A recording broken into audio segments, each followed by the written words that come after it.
रहमान रहीम। अस्सलाम वालेकुम।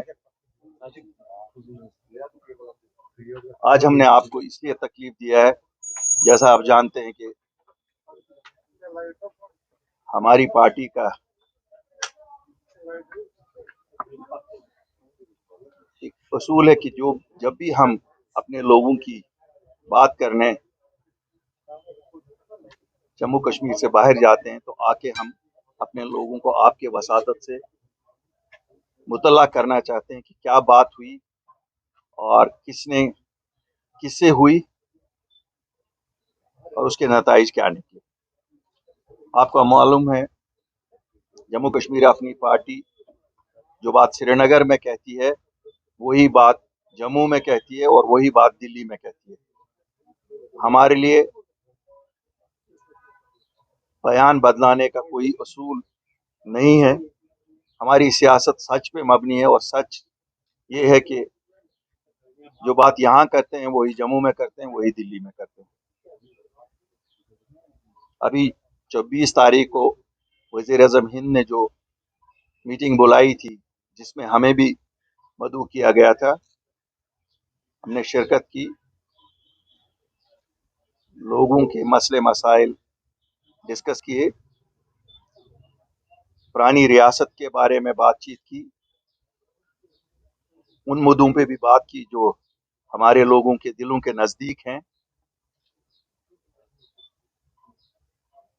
इसलिए मैंने मुनासिब समझा कि मैं आप जो हमारे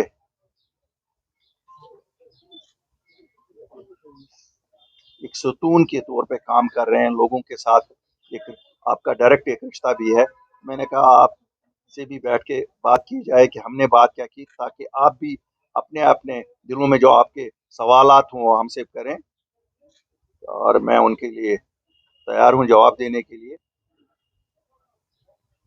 मुझे खुशी है कि आज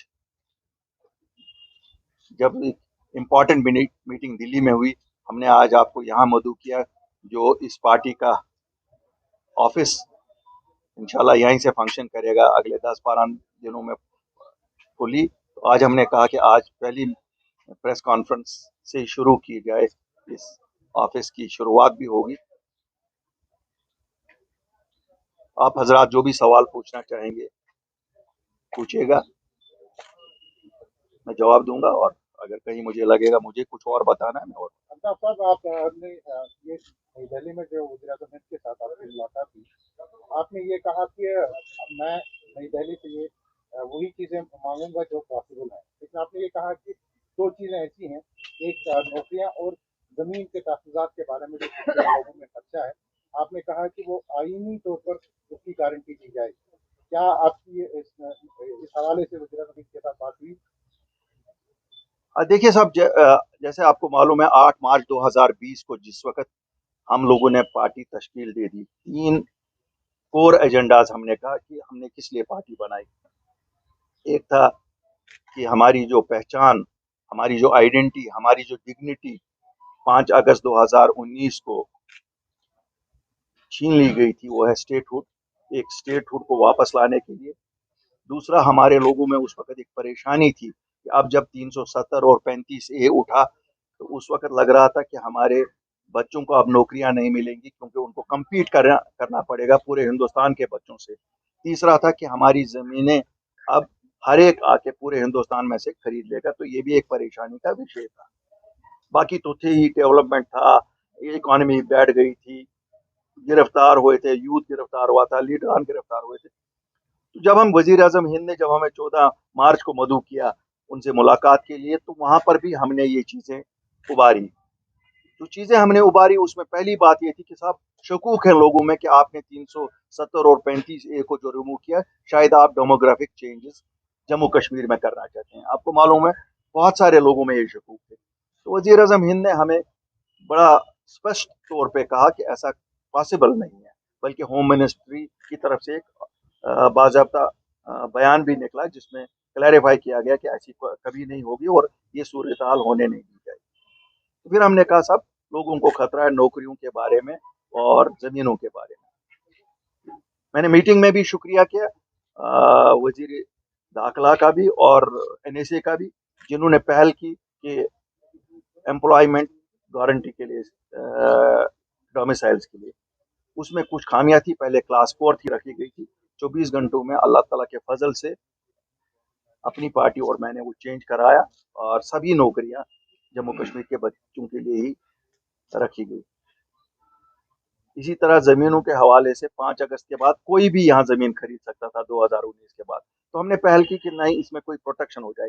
95% तो आप जम्मू कश्मीर के लोग ही खरीद सकते हैं जम्मू कश्मीर की जमीनें। 5% इंडस्ट्री के लिए अभी उस पर ये कहते हैं वो खरीद सकते हैं। हमारा सवाल है साहब, उसमें उनको डोमिसाइल राइट्स नहीं होने चाहिए। बहरहाल 95% हम कहेंगे। तो मैंने इस मीटिंग में वजीर अजम से शुक्रिया भी किया और कहा कि साहब अब इसको कॉन्स्टिट्यूशनल गारंटी दे दो। ये तो गवर्नमेंट ऑर्डर एक है, इसको कॉन्स्टिट्यूशनल गारंटी दे दो। वजीर आजम ने बात सुनी और मुझे उम्मीद है, जैसे आपको मालूम है कि जब हम लोग अपनी पार्टी के लोग कोई बात उठाते हैं तो हम उसको फॉलो भी करेंगे। इंशाल्लाह मुझे उम्मीद है कि हम कोई ना कोई इसकी गारंटी भी ले लेंगे। ऑर्डर ही नहीं रखेंगे कि और गारंटी भी मिले और वैसा हो, ये कोई टेम्पररी मेजर भी ना हो। डॉक्टर साहब, ये बात हो रही थी जैसे वजीर दाखिला ने भी कहा कि पहले इंतखाबात होंगे, पहले डिलिमिटेशन होगी, हदबंदी होगी, उसके बाद इंतखाबात होंगे, उसके बाद स्टेटहुड के बारे में सोचा जाएगा। इस पर आपका क्या कहना था, आपने क्या बोलेंगे? देखिए, मेरा मौक़िफ़ मीटिंग में ये था कि मैंने कहा था साहब, ये जो हमारा डिलिमिटेशन प्रोसेस है, क्योंकि पूरे मुल्क में 2026 में हो रहा है, इसे भी पोस्टपोन किया जाए, जैसे आपने आसाम और एक और रियासत में अभी इलेक्शन से पहले किया। तो उस पे वजीर दाखिला ने कहा साहब, यहाँ चूंकि रीऑर्गेनाइजेशन एक्ट में सीटें बढ़ रही हैं, आसाम में सीटें बढ़ नहीं रही थी, तो इसलिए ये ज़रूरी करना है। मेरा फिर उनसे दरख्वास्त थी कि साहब, इनको आप नॉमिनेट कर लीजिए। अगर 7 सीटें बढ़ रही हैं, कश्मीरी पंडित हैं, आपके सिख्स हैं, आपके पहाड़ी लोग हैं, गुजर लोग हैं, इनमें ये इनको नॉमिनेट करके पहले टर्म में, फिर 2024 में डिलिमिटेशन के बाद then this could be assigned. लेकिन इससे शायद उनको इत्तेफाक नहीं था। उन्होंने कहा डील लिमिटेशन का काम होना है। तो मैंने कहा साहब, फिर ये ट्रांसपेरेंट होना चाहिए, क्यों मेरे लोगों में शकूक है वहाँ कि ये ट्रांसपेरेंट नहीं होगा और शायद इसके ज़रिए से भी कोई डेमोग्राफिक चेंजेस करने का अफवाहें हैं। मैंने कहा साहब, कश्मीर में तो अफवाहें बहुत ज़्यादा है, जम्मू में भी अफवाहें हैं। तो इस पे वजीर दाखिला साहब ने कहा कि हमने जम्मू कश्मीर के लिए जो डिलिमिटेशन है उसमें एक, पहले तो एसोसिएट मेंबर्स खाली मेंबर पार्लियामेंट्स थे, वो नेशनल कॉन्फ्रेंस के थे या बीजेपी के थे और तो किसी पार्टी के नहीं। उन्होंने कहा हर एक रजिस्टर्ड पार्टी रजिस्टर्ड पार्टी जो इलेक्शन कमीशन में रजिस्टर्ड है और जिसने DDC चुनाव में हिस्सा लिया है, अगर एक ही उनका इलेक्ट हुआ है, अगर एक ही मेंबर भी इलेक्ट हुआ, हर एक को 2-2 मेंबर हम एसोसिएट दे देंगे डिलिमिटेशन कमीशन में। So they can participate, they can put up their own view. तो आप लोगों को इस चीज की कोई ये शिकायत नहीं रहेगी कि साहब ये ट्रांसपेरेंट नहीं है। दूसरा, उन्होंने कहा ये तो पब्लिक के लिए भी खोला जाएगा, तो public will also be free to say अगर कहीं पे गलत हो गया। तीसरा, उन्होंने ये कहा कि साहब ये जो सॉफ्टवेयर है इसका बना है, ये 2002 का बना है, हमने कोई इसमें नया नहीं, इसमें एक फॉर्मेट है जिसके तहत ये पॉपुलेशन है, तहसील यूनिट सही है, इसके हिसाब से। तो मेरी पार्टी का मानना है कि ये बहुत ही अच्छा एक जो इस मीटिंग के हवाले से अगर मुझे पूछा जाए तो this is a very good welcome thing. कम अज कम वी सभी लोग एसोसिएट रहेंगे इसके साथ। अगर सही हुआ तो सही लोगों को बताएंगे सही हुआ जी, गलत हुआ तो लोगों को बताएंगे जी गलत हुआ। मेरी पार्टी का मानना ये भी है कि we should not give a walkover, जिसमें कल को कहें साहब वो तो उन लोगों ने किया, हमारी कोई चली नहीं। अगर नहीं चलेगी वो भी बताएंगे अपने लोगों को, और अगर चली वो भी बताएंगे अपने लोगों को, क्योंकि ये 20-25 साल के लिए होता है। वन हैज टू थिंक 20 साल का। और मुझे आज खुशी है आपके साथ शेयर करते हुए, हम लोग पिछले 8-9 महीने से इस पे काम कर रहे थे। खुद भी हमने एक्सपर्ट्स कुछ लाए हैं। इंशाल्लाह we will present a solid case based on all the parameters. और हमें उम्मीद है कि हम जस्टिस अपने लोगों के साथ दोनों डिवीजन में करवा पाएंगे। बाकी जिस तरह के हालात अभी बॉर्डर पे बने हुए हैं, क्रॉस बॉर्डर ड्रोन अटैक्स चल रहे हैं, मीटिंग से पहले महबूबा जी ने कहा था कि पाकिस्तान से बात करनी जरूरी है। क्या अभी भी आप ये मानते हैं कि महबूबा जी का प्रस्ताव गलत है, पाकिस्तान से बात नहीं होनी चाहिए? देखिए साहब, मीटिंग के हवाले से देखिए मैं आपको बताऊंगा, वहां ऐसी कोई बात नहीं हुई। आप अमर साहब से पूछ सकते हैं, किसी ने ऐसा नहीं कहा कि पाकिस्तान से बात हो। सजाद साहब थे, बेग साहब थे, सब लोगों, भीम सिंह जी से पूछ सकते हैं, वहाँ ऐसी कोई बात नहीं किसी ने की। तो क्या होनी चाहिए पाकिस्तान से बात? देखिए साहब, वो न मेरा डोमेन है, वो तो मिनिस्ट्री ऑफ एक्सटर्नल अफेयर्स का डोमेन है या मिनिस्ट्री ऑफ डिफेंस का डोमेन है, हमारा डोमेन नहीं है। 371 मैं समझा नहीं। आप किसे देखिए, जब हम कॉन्स्टिट्यूशनल गारंटीज की बात करते हैं, आप उसको कोई भी 371 कहिए, 399 कहिए, कुछ भी नाम हो सकता है। मतलब है कॉन्स्टिट्यूशनल गारंटी का, हमने तो मुद्दा उठाया। आपने, मैं तो ये this is one of my points.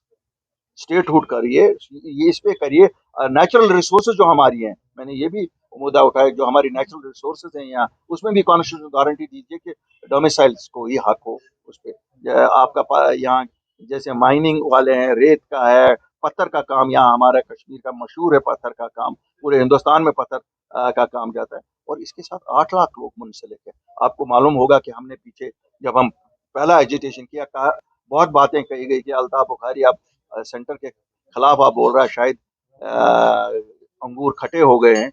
लेकिन बात, अगर आपने लोगों की बात करने की, अंगूर खट्टे होने की तोहमत है, तो हम वो तोहमतें भी बर्दाश्त करने को तैयार है। बात तो वही थी, तभी तो 56 ब्लॉक अगर आपके रिलीज हो गए, लोकल्स के लिए हुए, जम्मू में 35 हुए, और भी करेंगे इंशाल्लाह। क्यों, अपने लोगों के लिए। मैंने आपको कहा, जिस वक्त हम 8 मार्च को निकले, तो सभी लोगों ने उस वक्त ये इल्जाम लगाया, साहब बिक गए। तब भी मैंने कहा, आज भी कहता हूँ, बेचने को रहा क्या था, कुछ नहीं रहा था। और मुझे खुशी है, हालांकि 2 साल हमने वेस्ट किए, हमारी हमारी कयादत ने वेस्ट किए, जो बाकी सियासी कयादत है।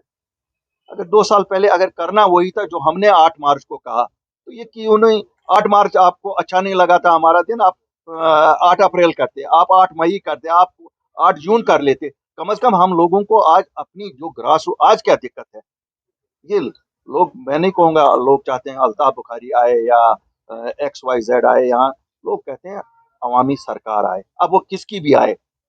क्यों, शायद कड़वी दवाई दी गई ब्यूरोक्रेसी की सूरत में, जो आज लोग कह रहे हैं कि भैया हमें माफ करो, हमें तो अपनी सरकारों, क्यों सुनवाई तो होगी कहीं।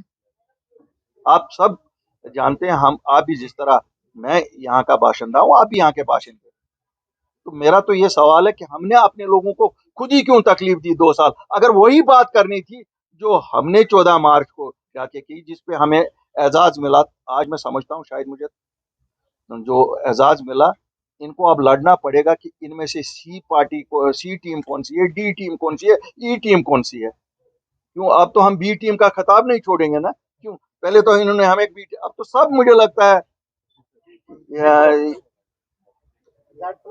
आपने डोमेन की बात की थी, ये बात मुझे भी याद है। जब शुरू किया था हमने, आपने 370 पे जब मैंने भी आपसे पूछा, आपने कहा कि ये पार्लियामेंट का काम है, ये मेरे बस की बात नहीं है। अब वही बात आपको नहीं लग रहा है कि ये वहीं पहुंचे? सुनिए, अल्लाह के फजल से 370 पे जो मैंने बात वहां की, मैंने कहा साहब, चूंकि ये अब सुप्रीम कोर्ट में है, 5 अगस्त 2019 हम सब के लिए एक काला दिन है। ये पहले बेस लाइन है। अपनी पार्टी ऑल्सो कंसिडर, ये एक काला दिन था हमारे लिए, सबके लिए था। हैविंग सेड दैट, देखिए, चूंकि पार्टियां सुप्रीम कोर्ट में गई हैं, साहब मैंने दहाड़ लगाई, साहब इसको एक्सपीडाइट किया जाए, सुप्रीम कोर्ट में एक्सपीडाइट किया जाए। क्योंकि मुझे नहीं लगता है कि पार्लियामेंट में कंसेंसस आज बनेगा। क्यों, पार्लियामेंट का जो मुल्क का माहौल है, कंसेंसस की सियासत नहीं बन सकती। लेकिन सुप्रीम कोर्ट तो है, मैंने दहाड़ लगाई, कोई जवाब नहीं मिला, मैं नहीं कहूंगा कोई जवाब मिला, लेकिन मैंने दहाड़ लगाई, बिल्कुल, I did speak on that. Bukhari साहब, मेरा एक सवाल है। जी। अगर देखा जाए, यहाँ पर भीम सिंह ने काफी ज्यादा तनकीद का निशाना यहाँ पर कश्मीरी लीडर्स को बनाया। उन्हें पता है कि जो रियल इश्यूज थे वहाँ पर वो बात छेड़ी नहीं गई, जबकि ये लोग वहाँ पर चाय और थोड़ा सा सैर सपाटे के लिए गए। तो स्टेटमेंट के लिए क्या कहेंगे? भीम सिंह जी हमारे बुजुर्ग लीडर हैं, मुझे काफी एहतराम है उनका। बड़ी खुशी की बात होती अगर भीम सिंह जी मीटिंग की न इम्पोर्टेंस को मद्देनजर रख के कोई बात कहते। वो तो भीम सिंह जी अभी हिस्ट्री के उन पन्नों में थे, वो कहते थे कि अभी शायद इंस्ट्रूमेंट ऑफ एक्सेशन ही एक्सेप्ट नहीं हुआ है। उनका सवाल ज्यादातर उसकी तरफ था। हैविंग सेड दैट, सैर सपाटा इस गर्मी में शायद लोगों का शौक कम ही दिल्ली जाने का हो। अगर गुलमर्ग पहलगाम का हो तो मैं मान सकता हूँ कि सैर सपाटे के लिए वहाँ। लेकिन ये बात सच है कि जो उम्मीद थी, हम भी गए थे कि बहुत शोर होगा, बहुत ये चलेगा, हमने भी नहीं कोई ऐसा सुना वहाँ। हम तो जो बात कहते हैं यहाँ भी कहते हैं, वहाँ भी कहते हैं, और कहते रहे हैं, हर प्लेटफॉर्म पे कहते हैं। लेकिन हमने भी बहुत कुछ ऐसा नहीं सुना कि जिससे हमारे भी रोंगटे खड़े हो जाते। अंतर साहब, आपने कहा कि कुछ ऐसी पार्टियां हैं जो कश्मीर में कुछ स्टेटमेंट देती हैं, आप उन पार्टियों में से नहीं हैं। आप मीटिंग का हिस्सा थे, तो आप उनको बता सकते हैं कि कौन सी ऐसी पार्टी थी जिसने जम्मू कश्मीर में कुछ स्टेटमेंट दिया और दिल्ली में जाकर? देखिए, हम इल्जामात, अगर मैं इल्जाम तराशी पे आ जाऊं वो फिर गलत होगा। लेकिन 72 साल से आप सब जानते हैं, सब जानते हैं, हम सब तो, अब मैं तो बुढ़ापे की तरफ जा रहा हूँ, आप जवानी की तरफ जा रहे हैं। आपने अपनी जवानी में वो कुछ देखा जो हमने आप बुढ़ापे में आके देखा। तो बात तो वही है कि सब